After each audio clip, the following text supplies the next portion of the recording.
Mashindano ya usomaji wa Qur'ani mjini Mombasa ni moja wapo ya matukio muhimu yanayoleta pamoja vijana na wasomi kushiriki katika usomaji na uhifadhi wa Qur'an, na mara nyingi huwa yanafanyika kipindi cha mwezi mtukufu wa Ramadhan. Na kama anavyotueleza mwanahabari wetu Fatma Bugu, mashindano ya mwaka huu yaliyofanyika mjini Mombasa yaliyoleta pamoja vijana takriban 90 kutoka mataifa mbalimbali ikiwemo Burundi na hata Uganda.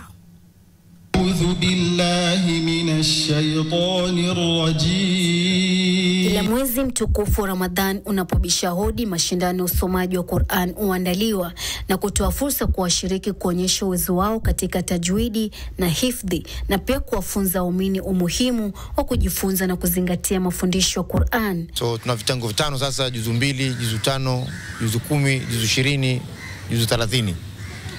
Na kitengo ambao ni mpya kabisa ambao haijafanyika hapa mjini Mombasa na sehemu nyingi za Kenya ni kitengo cha tafsiri.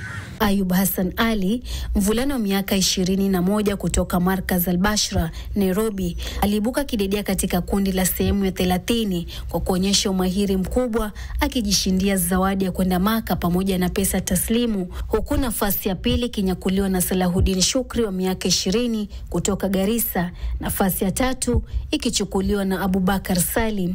Na siku kwenda haji atapewa hiyo haji package na dola 500 matumizi yake akiwa haji. Haji package maana yake accommodation, ticket, chakula, kila kitu ambayo thamani yake ni dola 5,000 to 6,000 mwaka huu. Hao wengine watapewa pesa taslimu, na pia tuna kitengo cha international. So mshindi wa international atapewa laptop na pesa taslimu. Mashindano haya yaliyoandaliwa na Muslim Mercy Group yalivutia ushirikiano wa viongozi mashuhuri akiwemo Chief Kadhi, gavana wa Mombasa na wengine, jambo linaloonyesha umoja na juhudi za jamii ya Kiislamu katika kuhifadhia Qur'an na kusoma mafundisho ya dini.